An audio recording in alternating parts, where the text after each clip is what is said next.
ఓం నమః శివాయ. మనవడి జన్మదినం సందర్భంగా 600 మంది అభాగ్యుల ఆకలి తీర్చేందుకు హైదరాబాద్ జిల్లెలగూడ నుండి విచ్చేసిన మానవదేవుళ్ళు ఎస్ విద్యనాథ్ శర్మ, మాలినీ శేఖర్ దంపతులు, వారి కుటుంబ సభ్యులు మాధవ సేవలో మానవ సేవలో తరించారు. ఈ శివబంధువులు శ్రీ పుణ్యలింగేశ్వర స్వామి చెంత గోత్రనామాలతో అర్చనలు నిర్వహించుకున్నారు. అర్చకులు స్వామివారికి కర్పూరహారతి సమర్పించి ఆ హారతిని భక్తులకు స్వామివారి ఆశీస్సులుగా అందజేశారు.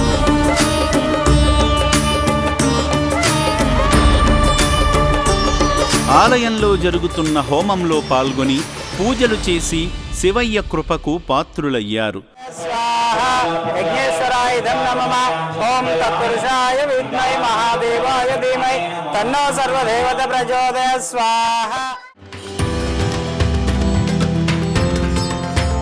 సేవా మార్గంలో భాగంగా రాజేష్ ఉమాగౌరీ గార్ల కుమారుడు చిరంజీవి గౌతమ్ కృష్ణ పుట్టినరోజును పురస్కరించుకొని తాతయ్య, నాన్నమ్మ, విద్యానాథ్ శర్మ, మాలినీ శేఖర్ గారులు అభాగ్యులకు స్వయంగా అన్నదానం చేసి అనంతమైన ఆత్మసంతృప్తి పొందారు.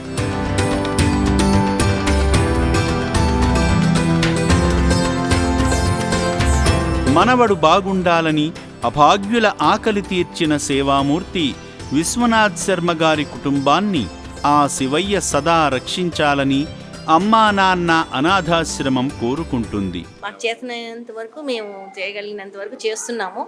నా యొక్క విన్నపం ఏంటంటే మీరందరూ కూడా మమ్మల్ని చూస్తున్న వాళ్ళందరూ మీరందరూ కూడా ఇలాగే వచ్చి ఏదైనా చేయాలని మా విష్ అండి. ఇక్కడ 600 మెంబర్స్ వరకు అనాథులు ఉన్నారు. అందరూ చాలా దయనీయమైన పరిస్థితుల్లోనే ఉన్నారు. వాళ్ళకి దే నీడ్ లాట్ అనమాట. వాళ్ళకి ఎంత చేసినా సరిపోదు. అదే ఇక్కడున్న వాళ్ళు చాలా సర్వీస్ చేస్తున్నారు. ఇంకా చాలామంది డోనర్స్ వస్తున్నారు. అందరు మా చేతనైనంత వరకు మేము ఇస్తున్నాము. ఇంకా కూడా మీరు ఎవరైతే తెలిస్తే ఎలా తెలిసినా సరే వచ్చి కొద్దిగా అందరూ మీ అంతటా మీరు కూడా ఏదైనా చేయాలని నా కోరిక, వేరేం లేదు. సొంతవారికి దూరమై పిడికెడు మెతుకులు దొరక్క పిచ్చివాళ్లలా తిరుగుతున్న ఎందరో నిర్భాగ్యులను ఆదరించి ఆశ్రయమిస్తుంది అమ్మా నాన్న అనాథ ఆశ్రమం. దయాగుణ సంపన్నుల దాతృత్వంతో శ్రీ పుణ్యలింగేశ్వర స్వామి చెంత 600 మంది అభాగ్యులు జీవిస్తున్నారు. నిత్యాన్నదానం కోసం బియ్యము, పప్పు, నూనె, కూరగాయలను అందించి శ్రీ పుణ్యలింగేశ్వర స్వామి ఆశీస్సులు పొందండి.